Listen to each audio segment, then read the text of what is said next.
Itali hari ini meluluskan juga rang undang-undang akta daruratnya akan berakhir pada 31 Mac. Yang berakhir pada 31 Disember, berarti Perdana Menteri mempunyai kuasa pada bila-bila masa, sama seperti akta darurat kita, di mana Perdana Menteri tidak perlu lagi merujuk kepada Parlimen untuk menggubal hal-hal yang bersangkutan dengan kecemasan. Berarti Itali sekiranya Perdana Menteri mahu mengisytiharkan menjelang sambutan Christmas semua acara sambutan sosial dibatalkan, berarti kuasa telah ada di tangan beliau dan kuasa diberi dengan tambahan 3 bulan mandatori hinggalah 31 hari bulan Mac 2022.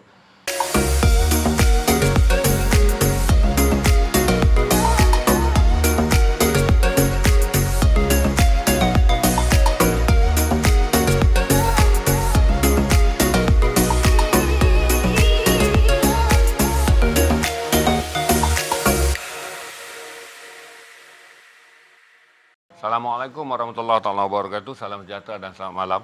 Kita jumpa di Garasi TV hari ini untuk siaran 15 Disember. Itu salah satu tanda-tanda, tuan. Orang kata umur yang panjang apabila kamu terlupa tarikh. InsyaAllah. 15 hari bulan Disember, Rabu.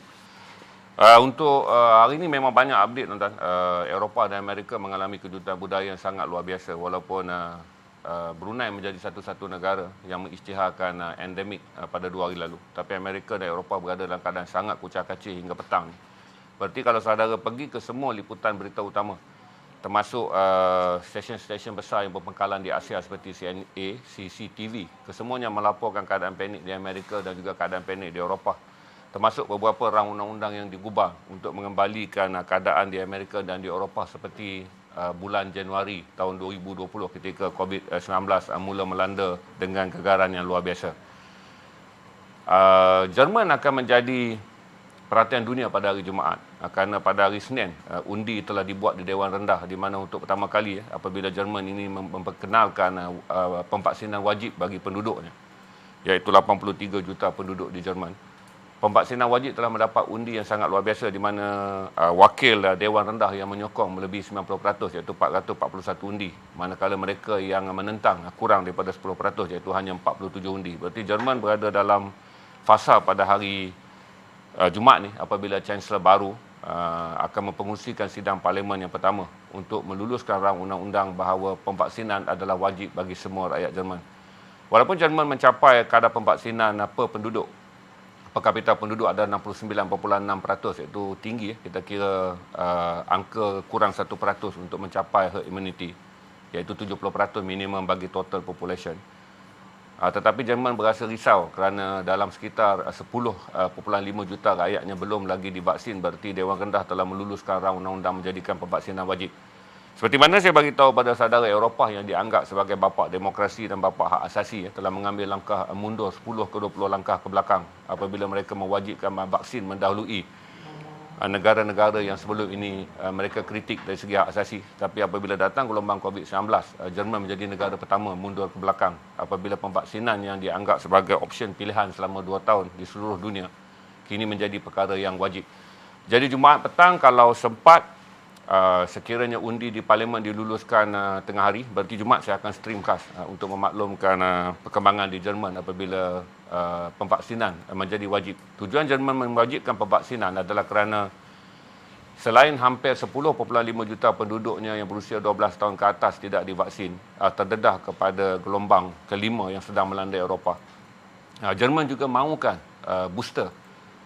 Walaupun 40% daripada jumlah rakyatnya telah divaksin, telah mengambil booster, Jerman mahukan proses booster menjadi lebih cepat. Dan ini memberi gambaran kepada kita apabila rang undang-undang ini diluluskan, berarti pemvaksinan mungkin mencapai tahap 5 suntikan. Seperti mana saya bagi tahu pada saudara, bahawa dunia menjangkakan sedikit keadaan akan stabil pada penghujung 2022. Dan kalau mengikut perkembangan kebolehupayaan vaksin, jenama-jenama yang baik yang dihasilkan oleh Jerman dengan kerjasama Amerika seperti Pfizer, ataupun jenama AstraZeneca, Moderna keluaran US yang kini menguasai pasaran Eropah.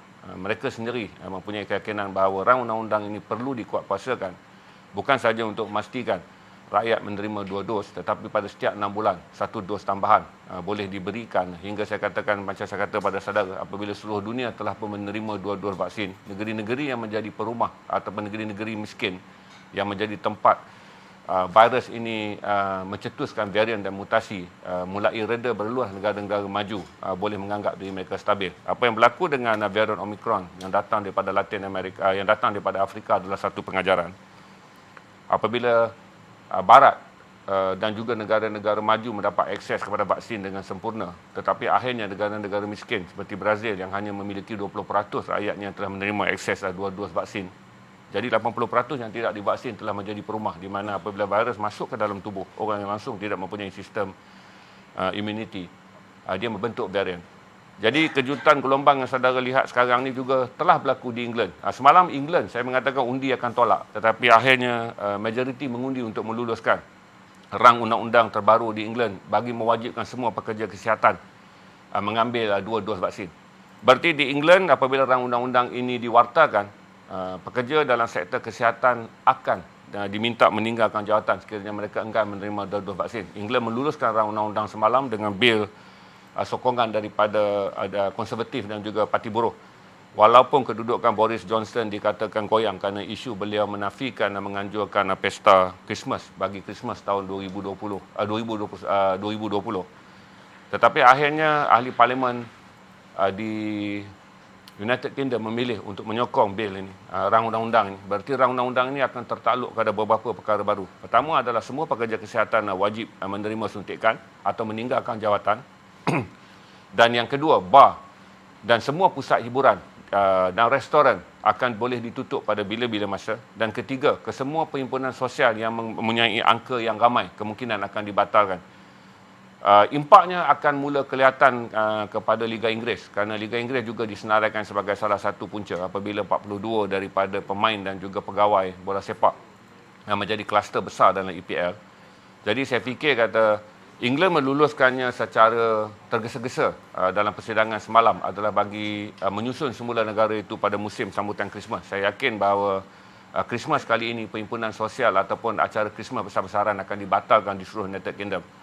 Itu adalah tentang United Kingdom. Untuk saudara tahu, saya buat fast brief ya petang ni sebab saya ada tamu John Bear kejap lagi.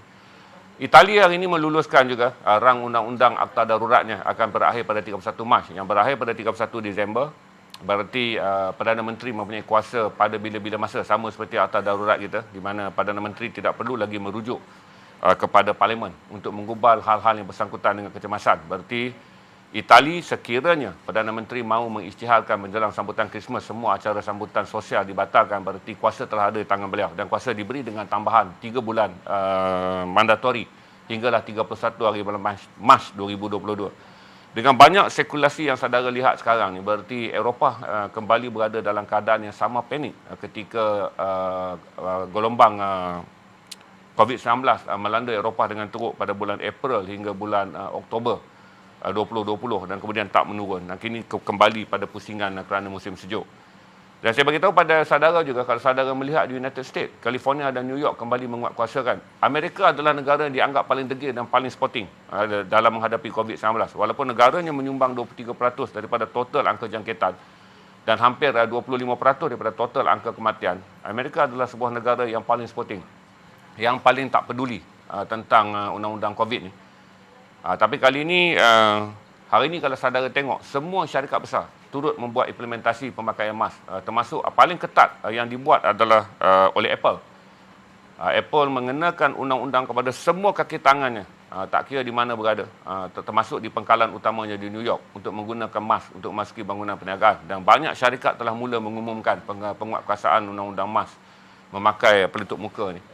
Dan kelihatan kalaulah Eropah mulai panik sebelum datang musim sejuk, Amerika mulai panik hari ini. Kalau saudara buka hari ini juga, saya beritahu saudara, kalau saya berita Amerika, saya akan menonton daripada CNN yang berpangkalan di Atlanta. Dan kalau berita daripada London, saya akan menonton BBC yang berpangkalan di London. Kalau berita tentang France, saya akan merujuk kepada Reuters. Itu yang saudara dapat lihat, bahawa keadaan yang saya katakan dulu tak akan sama seperti dulu telah mula menampakkan ritmanya. Walaupun syukur Alhamdulillah, kerana apa yang sedang melanda Eropah dan Amerika, terutama data yang menunjukkan pada 11 hari bulan Disember, ingat data ni 11 hari bulan Disember, daripada total angka jangkitan di Amerika dengan purata 100,000 jangkitan baru setiap minggu, hanya 0.4% adalah Omicron. 7 hari kemudian, data tersebut meningkat kepada 3%. Berarti dalam tempoh 7 hari berlaku 8 kali ganda jumlah peningkatan. Ya, sama dengan England, di mana England mengatakan bahawa data harian mereka menunjukkan angka penjangkitan Omicron daripada total 1 kes jadi 2, 2 jadi 4, 4 jadi 8, dan kini mereka memiliki lebih 2,000 kes mengenai jangkitan Omicron di London. Berarti walaupun Omicron tidak lagi menunjukkan data dia adalah varian yang membunuh, tetapi dia telah menunjukkan data yang sah bahawa dia adalah varian yang paling pantas merebak sekalipun ke atas tubuh mereka yang telah 2 dos divaksin. Dan beberapa pandangan yang belum lagi disahkan, virus ini lebih sensitif kepada mereka yang telah dijangkiti. Ini berita yang kurang baik kepada 2.8 juta rakyat Malaysia, kepada seluruh dunia, iaitu kira-kira 160 juta kes yang ada di seluruh dunia sekarang ni, bahawa varian lebih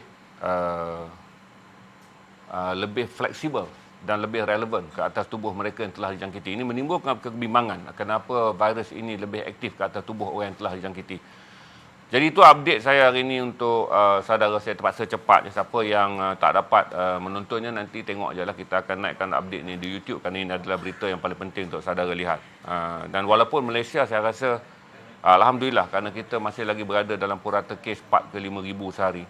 Berarti saya fikir kata bagi penganut Kristian, ajaran sambutan Christmas kali ini mungkinlah tidak seketat di Eropah yang saya jangka bahawa UK sedang menuju ke, apabila digazet saja undang-undang semalam, kerana undang-undang semalam membenarkan 3 perkara, iaitu penutupan restoran, penutupan bar, bukan penjarakan sosial, ini penutupan terus bar dan restoran di seluruh negara United Kingdom. Dan yang ketiga adalah perhimpunan sosial yang sekarang dipersetujui oleh FA England, di mana FA England akan datang dengan arahan ya. Tapi saya fikir kata perlawanan Boxing Day pada 26 hari bulan Disember kemungkinan beraksi di stadium yang kosong, kerana saya fikir apabila undian semalam digazetkan, berarti dia telah diwartakan dan menjadi dokumen rasmi.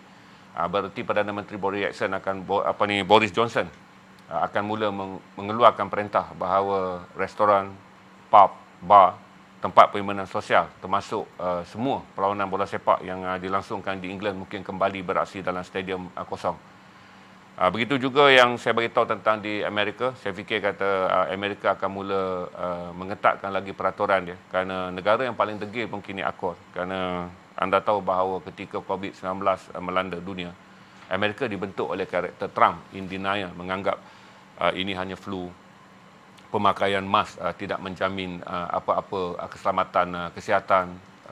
Trump datang dengan idea bahawa penjarakan 1 meter tidak menjamin seseorang itu akan bebas daripada jangkitan. Tetapi apabila datang Joe Biden, Biden menerima nasihat daripada penasihat kesihatan Rumah Putih Anthony Fauci secara lebih berfakta. Berarti kalau kita lihat sekarang New York dan California, 2 negara pertama yang mengisytiharkan petang panik apabila mula melaksanakan langkah-langkah pemakaian mask di semua tempat terbuka. Dan berarti kalau besok ada negeri-negeri lain, terutama negeri-negeri yang sekarang dilanda cuaca sejuk, yang saya beritahu pada saudara, negeri-negeri seperti the New England dan daripada New England menuju ke semua negeri-negeri di timur Amerika akan mula melaksanakan undang-undang pemakaian mask. Dan ada kemungkinan, di Amerika pelik tuan-tuan, dia tak sama macam UK. UK dia ada kerajaan persekutuan, sama macam Malaysia, persekutuan buat, negeri kena ikut. Tapi di Amerika, negeri-negeri mempunyai autoriti. Berarti apa saja yang diumumkan oleh White House tidak semestinya diamalkan oleh 51 negeri di US, kerana negeri-negeri mempunyai kuasa untuk menerima atau menolak sebarang peraturan, untuk menambah ataupun melaksanakan sesuatu tanpa menulu arahan daripada persekutuan. Jadi menjadikan Amerika terbelah dua dah lama dah, tuan-tuan. Negara-negara yang berorientasikan cowboy tidak menjalankan kempen vaksin yang begitu menarik, menjadikan kadar pemvaksinan di Amerika rendah. Macam mana saya beritahu pada saudara, selepas 2 tahun, Amerika hanya mencapai kurang 65% yang menerima 2 dos. Cuma sekarang ni saja berlaku kejutan di mana tiba-tiba saja mereka yang datang mendapatkan dos pertama meningkat dengan mendadak di Amerika. Berarti setelah melihat Omicron dan juga melihat ancaman COVID kali ini, dan kemungkinan ramai yang melihat data-data sains mengatakan sekurang-kurangnya mereka yang mengambil 2 dos vaksin terjamin, di mana sekiranya dijangkiti pun berada pada tahap 1 dan 2. Berarti demand suntikan dos pertama meningkat di Amerika dengan mendadak. Sebab tu julat dia agak aneh, tuan-tuan. Terdapat 200 juta orang yang telah lengkap dos vaksin. daripada 237 juta. Berarti ada 37 juta julat yang baru menerima satu dos. Berarti julat baru ini adalah angka mereka yang datang menerima suntikan pertama setelah mula merasa bimbang dengan ancaman varian baru iaitu Omicron. Itu saya boleh update saudara lah. Domestik saya rasa tak banyak, alhamdulillah. Allah masih pelihara negara ni. Kita mengalami penurunan kes yang banyak. Pada masa yang sama kita kekal pada 4 dan 5 ribu, tapi itu bukanlah, jangan take for granted. Saudara kena ingat bahawa kadar kematian di negara kita masih lagi berada pada purata minggu 41 adalah 260 lebih, dan minggu ke-43 kita ada 288 kematian per mingguan. Berarti secara hariannya kita masih ada sekitar 30 ke 40 kematian. Walaupun angka kematian taklah begitu diperhatikan. Sebab tu saya rasa kecewa dengan tindakan Kementerian Kesihatan. Kerana Kementerian Kesihatan mengumumkan angka jangkitan penuh pada waktu petang, tapi detail hanya dirilis pada tengah malam. Jadi bila tengah malam dah basi, tuan-tuan. Orang pun dah tak begitu mengambil perhatian. Jadi saya dah banyak minta, saya dah stream beberapa kali, mengharapkan kita menggunakan polisi yang sama, iaitu jumlah kes jangkitan diumumkan pada waktu petang, detailnya juga dirilis pada waktu petang. Ini membolehkan media membuat headline yang mudah. Jadi media boleh menaikkan headline, berarti tidaklah pada pukul 12 malam. Bila 12 malam, tuan-tuan, dah tak headline dah, dah jadi midnight show dah. Cerita hantu bolehlah kita update pukul 12 malam. Tapi kalau cerita tentang kesihatan yang menjadi ancaman utama dunia, Kementerian Kesihatan rilis datanya pukul 12 malam. Saya fikir hantu pun tak ambil tahu tentang data yang dikeluarkan. Jadi kita harap kementerian akan kembali mengamalkan dasar lama, iaitu apabila kita mengumumkan angka kematian, kita rilis detailnya. Dan saya lebih gemar sekiranya kita ikut beberapa data yang digunakan oleh antarabangsa, iaitu juga memberi update mengenai Omicron. Seperti Amerika, update mengenai Omicron dibuat setiap hari, di mana selain daripada klasifikasi untuk tahu berapa ramai yang dijangkiti varian Delta, Amerika memberi update mengenai berapa angka yang mereka kenal pasti daripada varian Omicron. Sebab itulah pada 11 hari bulan Disember yang lalu, Amerika mengatakan 0.4% daripada jumlah penduduk, daripada jumlah angka jangkitan purata 160,000 ke 180,000 seminggu tu adalah daripada Omicron. Tapi pada 18 hari bulan Disember, pada 11 hari bulan, 7 hari kemudian, mereka mengeluarkan data menunjukkan peningkatannya capai 2.8%. Jadi berlaku peningkatan hampir 7 kali ganda dalam tempoh 7 hari.